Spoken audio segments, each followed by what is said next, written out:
Hi, everybody, and welcome to the Dr. Psych Mom Show. Today, we have a special treat, Dr. Amanda Akers from Best Life Behavioral Health, my group practice, and she is going to talk with us about her approach on psychoanalytic therapy. So, hi, Dr. Akers. Can I just say Amanda? Hi, Hi. Yeah, Amanda. How please are do. Just say Amanda. you? Thank you. Good. How are you? I am good. Thank you for joining me. This is going My to be pleasure. fun. Yes. So great. So let's just dive right in because I Okay. don't like wasting time. So, right. So Dr. Amanda's approach is psychoanalytic or psychodynamic. And Mhm. sometimes people are like, okay, so is that like Freud and penis envy and like the Oedipus complex? And, free association, just like laying on the couch and this guy in a suit is taking notes and never saying anything. So that's like that's the old fashioned way of thinking about it. So why don't you and I will be like the whole explain to me like I'm five thing. I Okay. mean, I obviously still do just so that everybody knows I am also in this field and I do know that it isn't that. But I want to showcase her expertise because she's trained in this in a way that I am not. So go. Tell me all about it. Okay. Well, those stereotypes that you talked about actually don't surprise me at all. I hear them a lot. And also, Jonathan Shedler is kind of one of my heroes in psychoanalytic thinking, shared at a conference once. I'm not sure if he's published it, but that there's evidence to show that there's an implicit bias in the general public against Freud, his picture, the word psychoanalysis. So there's a Yeah. lot of implicit bias out there, which is unfortunate in my opinion because it's my absolute favorite kind of therapy. And it does have roots with Freud and penis envy and edible complex and those sorts of the couch work is something that people can still do in some cases. I think we've moved away from just taking notes and not saying anything. That's a very old approach. But since Freud, there have been many important contributions to psychoanalysis and psychoanalytic psychotherapy. There are these major schools that followed Freud, so we kind of consider him to be classical psychoanalysis. And then there's ego, there's self Object psychology. relations, is that Object something? relations is There we another one. go. Yes, there we go. And then relational, and some people put relational and interpersonal together. Some people keep them separate. And so there have been major schools of thought that followed Freud that have added a lot of meaningful theory, research, technique to the field. And so I like to draw from all of those major schools, including classical. I mean, I think there are times when like it's obvious that there may be some Freudian concept that's helpful when you're working with somebody. But no, they don't lay on the couch as much anymore. I did have one patient that was appropriate for. It was a great case, but most people just sit across, and now we're doing telehealth, so it's you're just sitting across like you would imagine for other therapies. And we definitely have moved more toward using the relationship in therapy to Yeah. be part of the therapeutic process. And so, I'm not a blank slate or a neutral, just neutral completely. And I think that that really enhances when you can move back and forth between the major schools when it's appropriate. That really enhances the experience. But the relationship to me is a really important part of psychoanalytic psychotherapy. And so, So what else do before you? you Yeah, say what you mean by the relationship, I'll tell you a funny yeah. story. I went to grad school at UMD and Mhm. it's like so CBT. It's like Yeah. all cognitive behavioral, the research places are like that, behavioral ACT, DBT, the Mhm. acronym therapies, The acronyms, yep. those are like super big, exposure therapy, and there is a place for that. Like if you got a spider phobia, I don't think psychoanalysis is like, I want to Maybe do some not. exposure therapy, maybe, I mean, but who quicker would be, exposure. But my friend, I had a friend at the time who was in a psychoanalytic program, and she said to me that as part of her training, they had to go to psychoanalytic therapy. That's like part of Yes. the thing. And we didn't have to or anything because we were trained behaviorally. And so she says to me, I never forget this, that she borrowed something like a pen from the therapist and then they talked about it for like 3 sessions. I was like, it was hilarious. I was like, what? And that is what's so shocking to me. Now I really get that that's like grist for the mill. Right. Like, so what does she feel taking the pen? How did she feel when the therapist asked her to give back the pen? What does this bring up for her? What does this bring up for her? How did oh my God, my mind was blown. My mind Yeah. was blown. So expand then on what does that mean by the relationship? Because some people are like, I thought we're not supposed to have a relationship with our therapist, and you're Right. not in that way, but go ahead, Right, tell me. right.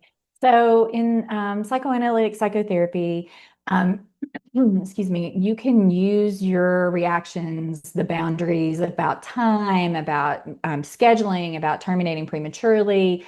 You can sometimes use your own kind of reactions to each other in session. As a matter of fact, that's one of the greatest ways that it works. I do try to, I think in psychoanalytic psychotherapy, the version that I kind of practice, I probably use less self-disclosure than some other types of approaches because I do want them to try to get in touch with their unconscious.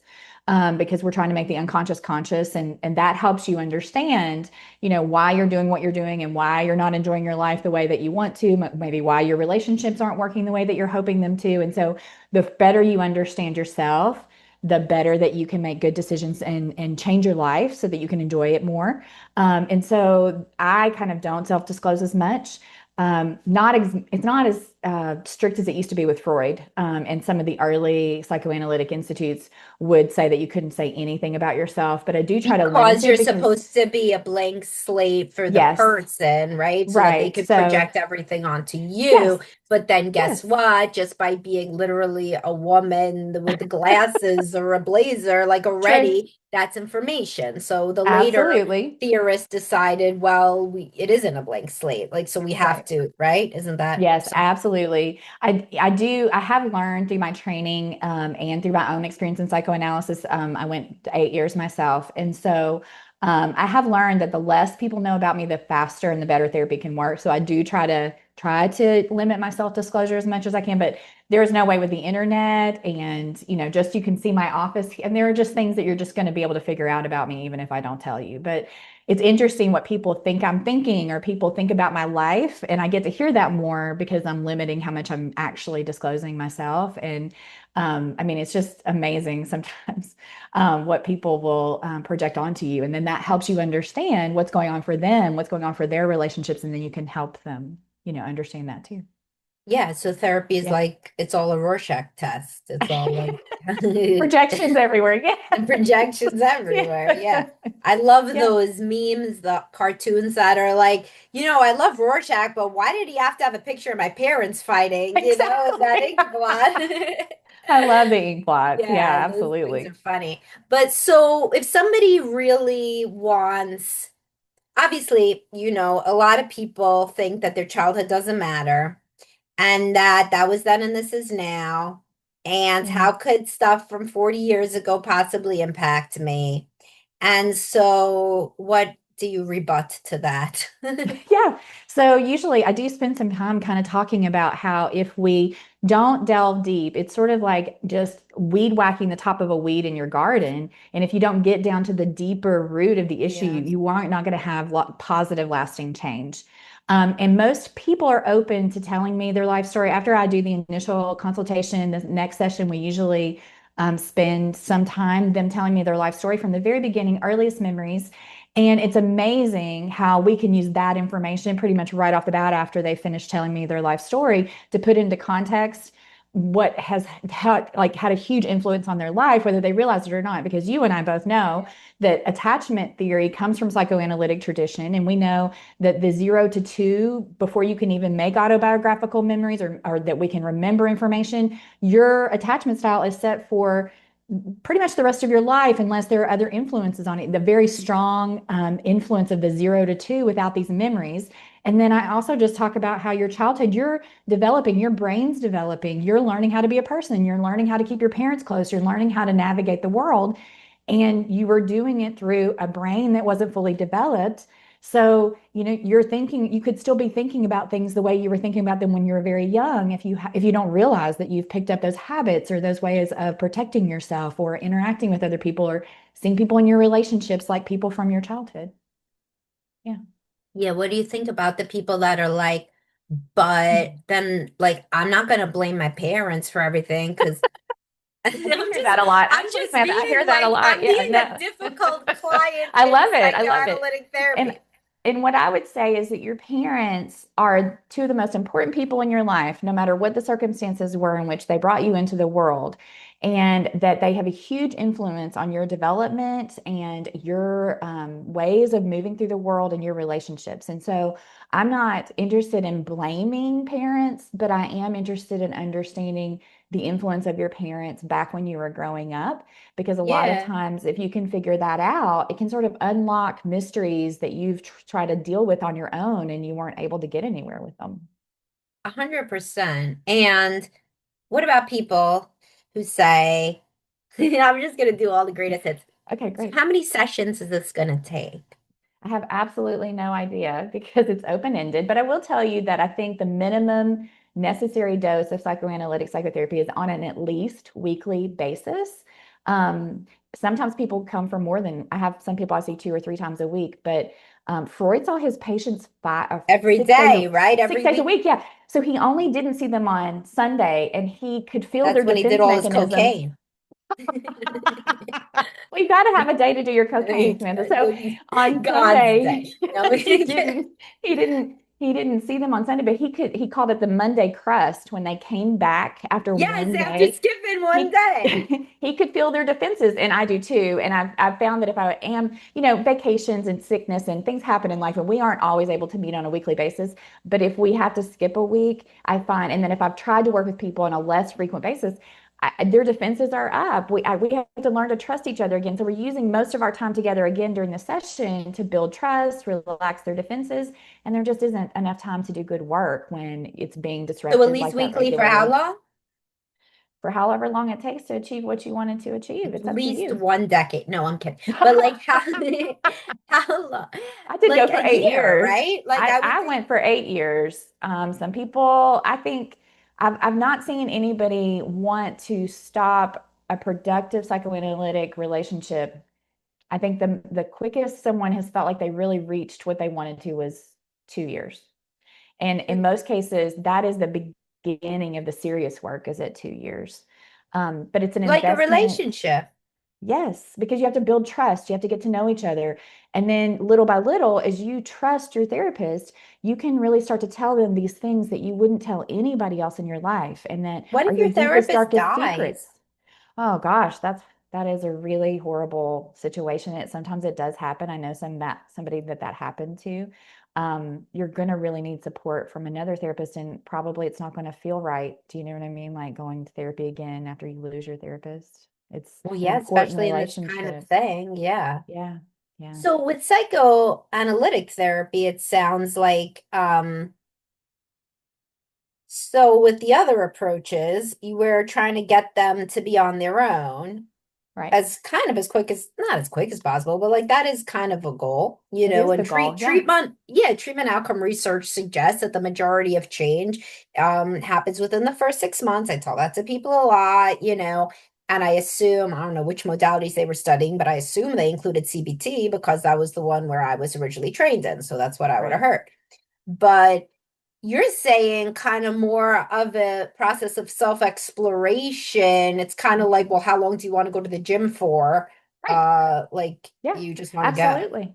Absolutely. And I've seen amazing things. This is not just, my anxiety about spiders is less than it was before I came to therapy. I've seen people become ready to have children that they weren't ready to have before they started therapy. I've seen people get married. I've seen people who were very suicidal, constantly hospitalized for suicide, not have any more hospitalizations, decrease their self-harm, decrease substance use, um, I've had people who weren't able to work or finish school be able to go back to work or finish the degree that they wanted to finish. Things that had been, bothering them for years and they couldn't understand how to solve themselves. And so, when people come to psychoanalytic psychotherapy, sometimes they come in with a very achievable goal in the beginning, but it turns out that there's much richer work that we end up doing and we just take the time it takes Yeah. to do it so that you can, like you said, if you're going to go to the gym, you keep going to the gym because it's healthy, it's good for you. Getting an hour of emotional support a week I can't imagine that that's not good for everybody. I don't want to foster dependence on me as a therapist. At some point, I do end,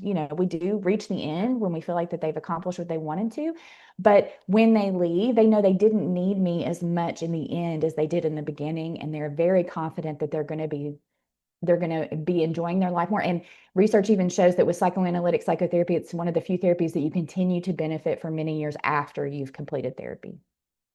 That's cool, you know? Yeah. And so, I mean, I identify more integrative and, I increasingly though, and I think you had a similar experience from what I recall. Like you're trained in a certain Yep. way, which is cognitive behavioral, Hmm. whatever. Yeah. But then, like, when you get into private practice, I remember I got into private practice, I was like, okay, so I was like 28, maybe 27, whatever. But like you get into private practice and nobody wants your whiteboard. Nobody wants you to be just checking on the Or worksheet, worksheets. Yeah. like nobody wants to Yeah. do that. Like that's not why they're coming in. Some people, Yeah. yeah, but like the majority of people, they want to understand their life, understand the Yes. narrative of their life. They want to make meaning. So of course I started reading Yes. Irvin Yalom and Yes. I love him. yeah, Yes. everybody should read him. Poor guy. I don't know if he's still alive, but he's very I old think he now. is. Yeah, He's he's still, very I old, think but his I think son he is is. Yeah. posting on his behalf on Facebook, I think I saw. Okay. But anyway, yeah, and that was like a real big introduction for me to the psychodynamic way of thinking and how deep he Yeah. would go with people. And one of his stories, I forget all the titles of his stories and whatever, but do you remember the one where the patient got his notes and realized how boring he thought she was?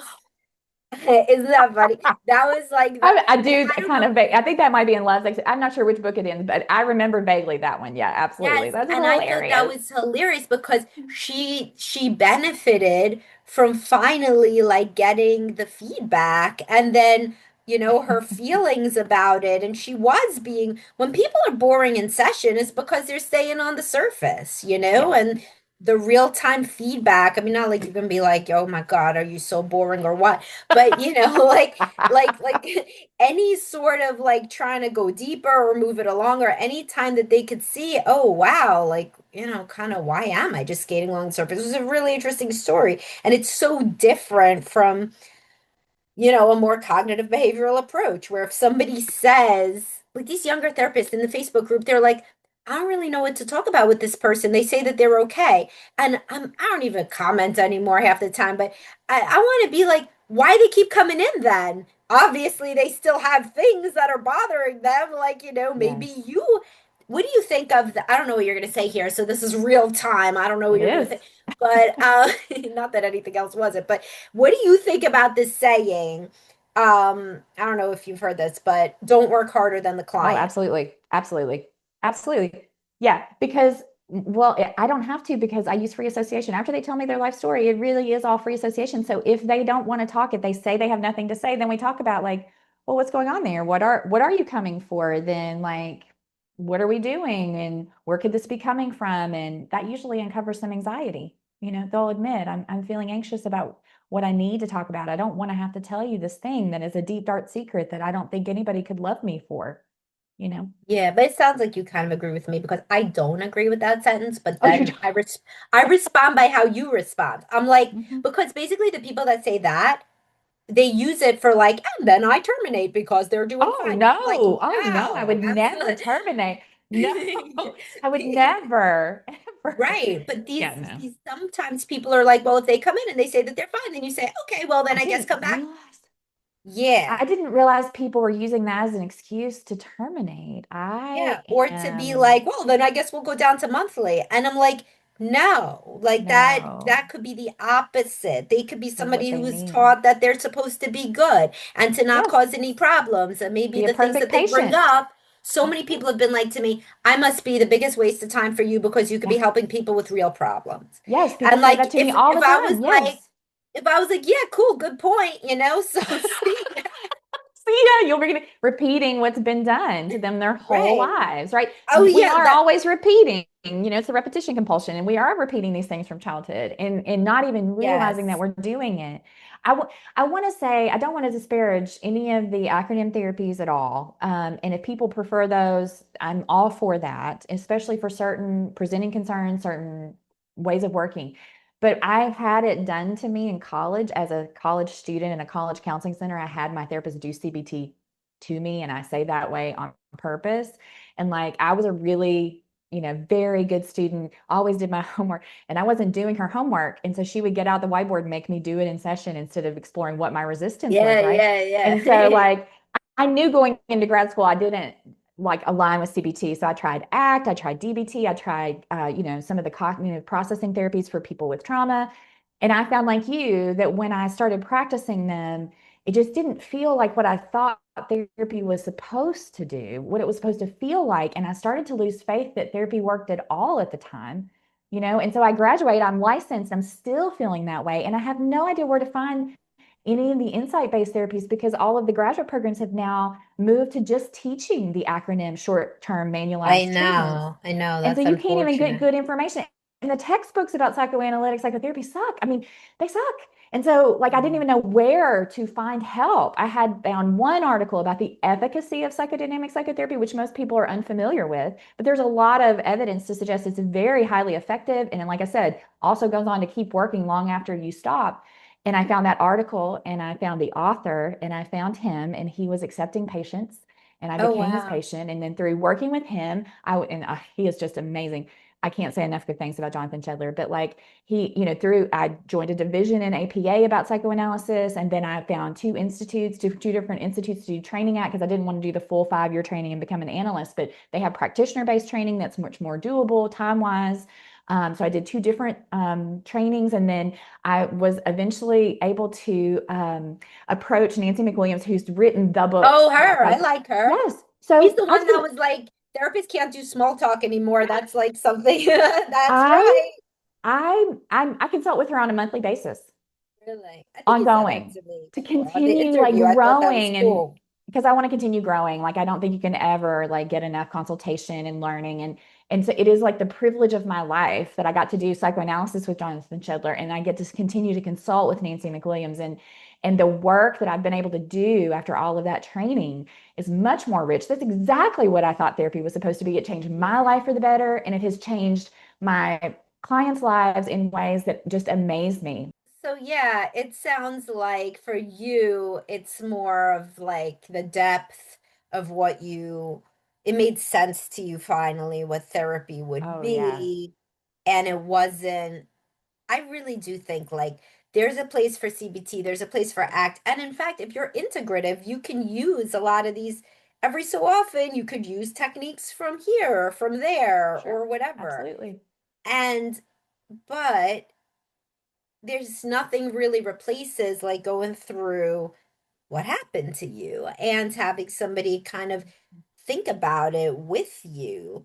Like sometimes Yeah. it's just like almost like therapy is like, what if you had like a really smart, psychologically minded friend who was interested in you and you were able to talk to them like every week? Like, wouldn't that kind of benefit everybody? Like, it kind of I think would, so. I think so. and I haven't found anybody who doesn't benefit from it. Absolutely. Absolutely. And I think I um I think it's hard to sort of describe. Like it almost feels like you get restored to factory settings. I said that toward the end of my psychoanalysis with Jonathan. I said, I feel like I've been restored to factory settings, like who I might have been, if some of the things that happened to me hadn't happened to me. I feel like I'm me. I'm more me than I've ever been. And you can't really do that by yourself. If people could, I mean, I've worked with some of the smartest people who tried the hardest to try to fix this on their own, read the right things, see the right things, you know, and you don't get to be who you are by yourself. You get to be who you are in relation with other people, and you can't change who you are successfully really without the help of somebody else. yeah, I think so. I think sometimes just like somebody saying just one thing, even within another, brand of approach, Like, Yeah. I remember one time I was young and trying therapy, and somebody was like, "Well, it sounds like you and your mother were enmeshed." And I was like, "Oh, and that was like, I was Yeah. like, I don't know, 25 years old or something. And it was like, huh, like I Yeah. definitely heard that word and I didn't ever think about it. So why didn't I think about it? And, it's like totally Mhm. opens up a door. And that's just one observation, over the course Right. of and with other therapies, it's interesting because people do have symptom relief, but sometimes I'm almost like, is a placebo like somebody's like just like interested in you. So like who knows? Like if you don't really change how you view yourself and the world, because sometimes people come into me and they're like, "Oh, I've been to therapy for so long," and then I'll be like, almost like something like almost like ridiculous, like, well, like what did you figure out about how your parents' divorce impacted you? And they're like, "No, we didn't talk about that." I'm like, what do you mean? Like, what do you mean? Or like you were like a virgin till you were 25. Like, did you and your therapist talk about how you felt? Oh, no, no. And they're No. like in for like relationships. I'm Yes. like, Absolutely. I went to 5 therapists before I finally got in psychoanalysis, and at no point with those wonderful other therapists did I ever talk about anything from my childhood or any of the important events that had happened in my life prior to the present time. yeah. And I couldn't really understand why I was still stuck in the place I didn't want to be stuck in, you know? Yeah, it's like crazy because like if you have a dog and your dog does some weird thing, you're like, I guess the old owner taught it to do this weird thing, or it's in reaction to something that experienced. If you have a dog and you take out a bottle and the dog cowers, you think, I guess my dog got hit by a bottle. Like Yeah. anybody with a brain would think that. But then it's like if you are triggered by like if you get depressed every time the holidays come, like, oh, I don't know. Like, maybe we should talk about what happened in your literal life Yeah. earlier than this during the holidays. And that seems to me to be common sense. Yes, absolutely. And I think that we don't want to believe that. I think we want to believe that we became who we are, that we're responsible for it, that we can, that just Yes. starting now, that that's all that needs to be talked about. But we didn't just become who we are. That was a long developmental process, and important things happen during that process that if you understand them better, can help you do what you want in life better. Yeah, like people will watch movies, and the most interesting part is when it goes back into the ch childhood. That's true. Good point. Good point. And it helps you understand the character It so much helps you better, right? understand the whole and Yeah. there is no great literature that does not include the reasons for why the person is how they are. What a great point. I hadn't thought of What? it that way. That You're is a very great point. nice. I see why the clients love you, man. You're like, yeah, I really spot. hadn't thought of it that way, but you're right. Absolutely. It is right because I'll tell you, like, here's a good book that you like as a psychoanalyst. It's called How to Lose Your Daughter by Hila Bloom. This Oh, is I've a never good heard book. of that. It's a Okay. novel, and you like it. Okay. And it was translated from, I think, the German or the Israel. It was she's Israeli, so maybe it's German or Hebrew, whatever. The point is like it opens where, and this isn't a spoiler. In the first chapter, the woman, the protagonist, sees her daughter and her daughter's kids randomly somewhere, but her daughter never told her she had kids. She Wow. thought her daughter was living the single party life somewhere and would call every so often. So now her daughter has kids and a family, but her daughter has never told her that. And Wow. then it goes back in these, and of course, is she a reliable narrator? Like there's that, whatever. But like it keeps going back from everything from when she had postpartum with the daughter to like other things with the daughter to like it shapes the whole thing. And like, Yeah. by the end, just like successful psychoanalysis, you can tell, right? It makes sense. Yes. Yes, absolutely. Really good point. It does sound like a really good book. I want to get that. It Yeah. is a really good. And like do you work, I guess you work with couples and individuals, right? Yes. Mhm. But even with the family stuff, because I work with a lot of like estranged parents and mothers, daughters stuff, Yeah. it's like no point. Like it's a psychoanalytic framework, really, Of but like, course. it's like, well, what did happen? Like, what was the Right. perspective of her on her childhood? Like, it probably Yes. wasn't what you think happened. Absolutely. I absolutely see how that would. I don't do family work, but yeah, I can see that. I don't know how you would approach it without approaching it like that. I don't know how you'd But you know how many understand. Yeah. people do? Do you know how many people just sit there and say, all right, what's going to be our boundaries around Christmas? It's like, no, that isn't what's going to help anything because then Easter's going to No. come, and some other stuff's going to come, and you're only going to have the rules for Christmas. And it's True. much deeper than just that. So, how do you deal with couples using a psychoanalytic approach? So I like to use there is a couple who are couples therapists, a psychiatrist and a psychologist. I received some training, some brief training in at a conference, and they talk about working Who with the are they? couples. Oh gosh, I'm gonna have to send you the names because Okay, it's I'm not sorry. gonna I will not be able to think of them at this moment. But it was really moving and very inspirational to me for them to talk about creating a couples world. And so they approached couples work from a psychoanalytic perspective, and they said basically, if they've not created a couples world, they could have left it, but if they've never had it, they're not really a couple. You can be married, but if you have not created this couples world, then you're sort of like parallel play, like sort of separately That's living great. I together. want Do you that know what I book. You mean? tell me Yeah. about that So, book. That's a yeah, very good, useful construct.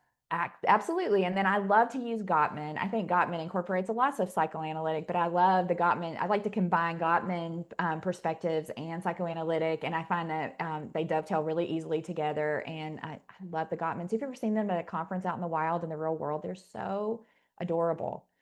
They're so in love. It's his third marriage, right? Yeah, and they're so in That's love and why I like him adorable. because I he's obvious. know. If it was Yeah. his first marriage, I wouldn't even like him You because wouldn't I spend as would much be stock like, in it, you right? just lucked Yeah. out. Yeah. Yeah, Yeah. right. You don't know. Yeah. So like from my perspective, it's like, all right, at least he's He lived knows. some They life know. there. They have filmed couples. Their research is just so fascinating to me. It's just like the BB and Lackman research on mothers and babies, but they filmed couples in this like little cabin and like learned all of this stuff from coding the videos and like I just love hearing them talk to each other and work together. And they show clips of their work when you go to conferences and you take some of their trainings, and they're working together in couples therapy as couples therapists, and it's just delightful. But I think they have a lot of wisdom, and I draw upon that wisdom a lot too. Yeah.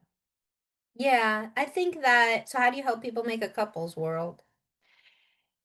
Yeah, if they haven't already created one, I'm not sure you can.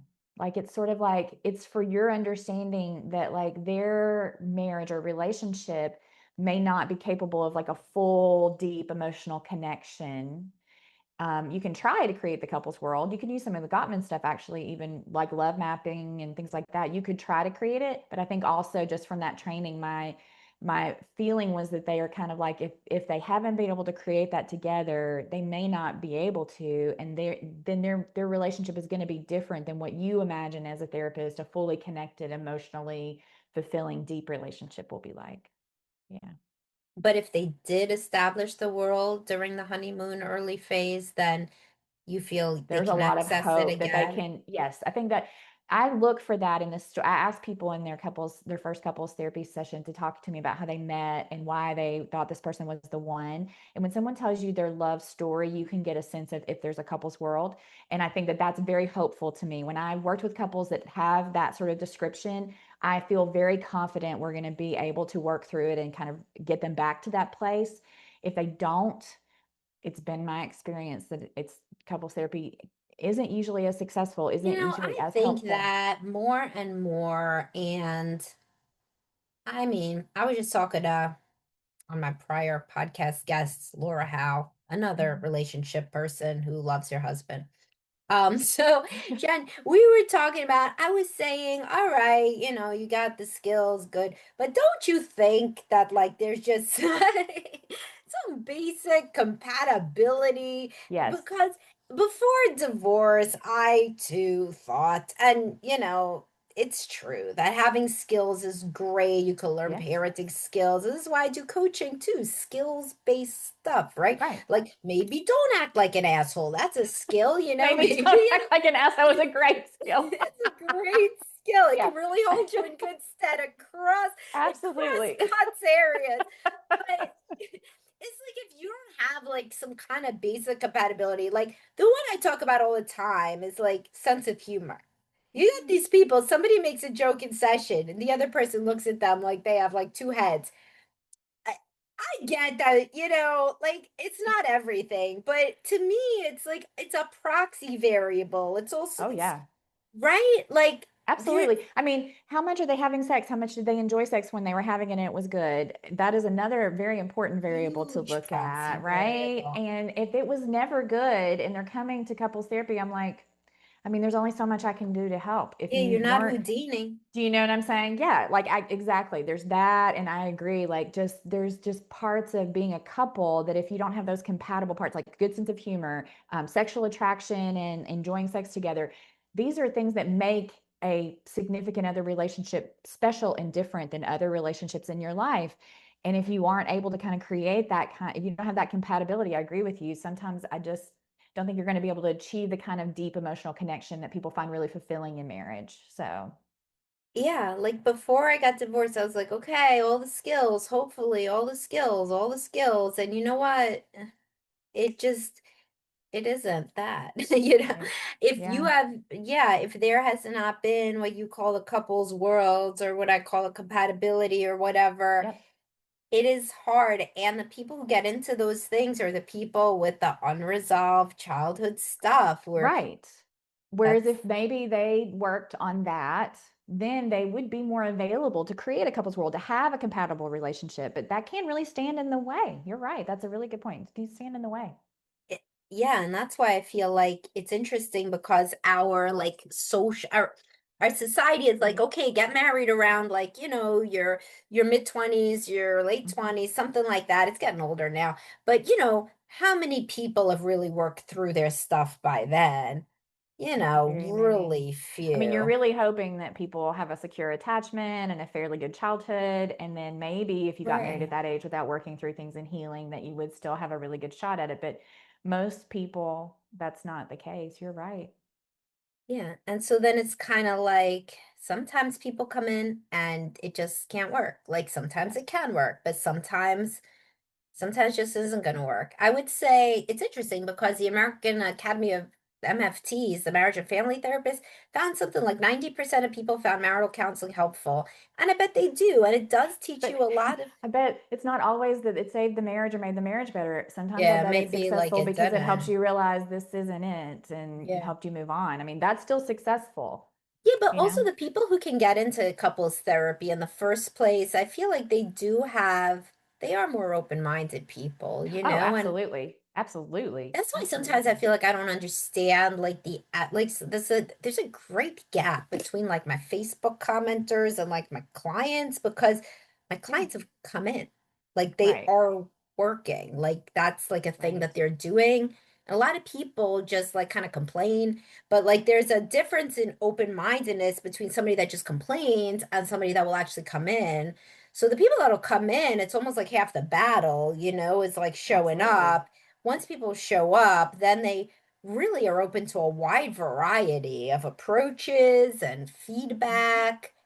Mhm. It's So like, you're right. I think you do have to have a certain level of healthiness to be able to brave going to therapy because it's a very scary proposition to open yourself up and be seen by somebody who spends their days seeing people and understanding them. And we yeah, approach therapy with this anxiety, and that's where all the resistance to therapy comes from that we have to work through is you don't believe that you can be loved for really showing yourself completely who you are to somebody else. yeah. And a lot of us were not trained to ever think that. So a lot of the discourse is changing now a little bit in this generation, but I know when I was young, the idea was like how to get a man. Like, why don't you change some good parts of not maybe Yeah. good one, maybe, but like change so that you could get a man, like Do you change in remember these the ways. rules? Do you remember Yes, that? the rules. Okay, yes, the Yes. rules. Yes, that was when I was in college. They Yes. both got Yeah. divorced, right? No, they didn't. Really? I Of course they did. think I'm I not, think shouldn't be they surprised. That shouldn't I have been think they surprising. both got divorced, both That the doesn't authors of surprise the me. rules. Doesn't surprise me either. And I Because bet they were like, every don't be yourself, follow these rules to get a yes. man. Yeah. Yes. So Yeah. it's funny because like I try to teach my girls, I'm like, I'm my son, but like specifically my girls that like are literally like a girl, like how I was a girl. I'm like, so if you change yourself, It's really the middle one. 'Cause the oldest one, she DGAF, however you say it, she's not gonna change. But You don't have to worry about the her. little one, I'm like, but if you change yourself, then what do you win? You win a guy that likes some Right. other thing that you You're not got to showing keep up in the being. relationship. So Like in the yeah, first scene of The Marvelous Mrs. Maisel, where she gets up to do her makeup and then she comes back to bed so that he doesn't see her before makeup because it was right. set in the 50s. Right. I mean, if you don't show up in your relationship, how can you ever trust the person actually loves you? Yeah, because they don't. And then you're in a like shitty situation where you put them in an impossible situation because they don't love the real you. They didn't meet the real you. They And didn't meet the now real you're you. at this late date. You're trying to, this is what I say to all these guys about sex. I'm like, if you don't show up as sexual in your first couple interactions, I don't mean you got to jump on them, of course, but if you don't have any sexual energy, if you don't even say they look nice, like I call it the gentleman eunuch. You're showing up as a man with no penis. And then when you Yes. bring out the penis later, they are within their rights to say, I didn't want that penis. I didn't know you had that penis. I love Right? it. I love It's it. the Yeah, truth. absolutely. And it's the truth Absolutely. in the inverse. If the woman is trying to find a man by being very sexual, and that isn't a core part of her self-concept, and then she decides, oh, now I'm going to be the real me that doesn't really like sex. Well, why would he want that? What? Maybe come see me so I can help you get past your repression and really enjoy sex. I'm just saying, but yes. Uh, yeah, for real. Or the men to be able to be a sexual entity and to understand Yes. the shame and why and that's rooted in childhood. Yes, absolutely.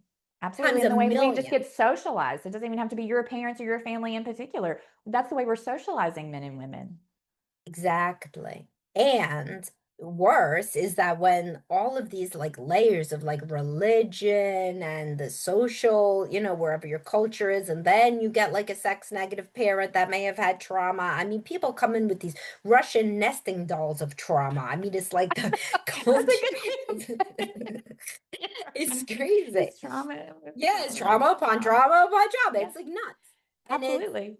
and then people think that they're the problem. They're not the problem. Like all this, I Mhm. mean, they could end up being the problem, but like they came They into can. it with like a lot of previous problems. That's what I like about the psychoanalytic approach, or even whatever bastardized version I do of it, because at least I'm looking at the childhood and I'm like, because a couple times, like I've had clients and I've been like, you understand there was like no way for you to come out healthy, right? Like from what you've told me, there was no, you didn't have a snowball's You didn't chance have in a hell. shot.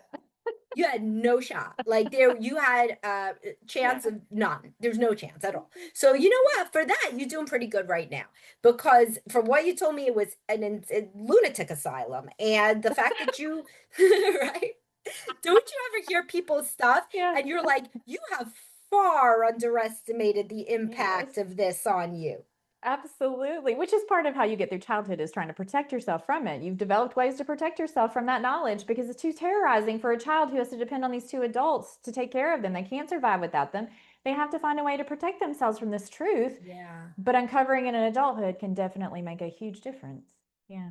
Yeah, and like sometimes it's very healing for people to just know that their parents were crazy. I Yeah. mean, really, like to be like, sounds like your mother was depressed. If I had to guess, oh Yeah. no, not normal to lay down 14 hours a day, or like Yeah. whatever it is, is it's like a light bulb, like it's like they're like, oh, huh, well, I guess that's why I married a woman who lays down 14 hours a day. Like, the things that are so obvious to That we us. repeat this repetition compulsion. We are going to repeat it into adulthood until we can speak it. And once you understand and speak it, you can actually make a choice. But you can't really choose for yourself until you understand it.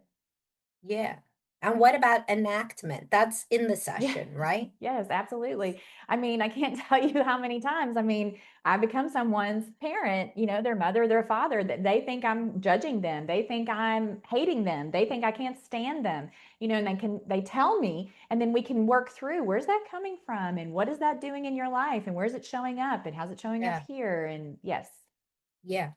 Yeah, exactly. That's the most meaningful work. The hell did they call it in my program? Because even my program that was super behavioral. they call it something, maybe interpersonal therapy or maybe functional something. I don't remember. But it was the first that I had heard about using the information in the session. So Yes, it wasn't called transference, it wasn't called countertransference, but it was called something. something with the word function in it because they had to make it behavioral somehow. They have to So make it behavior.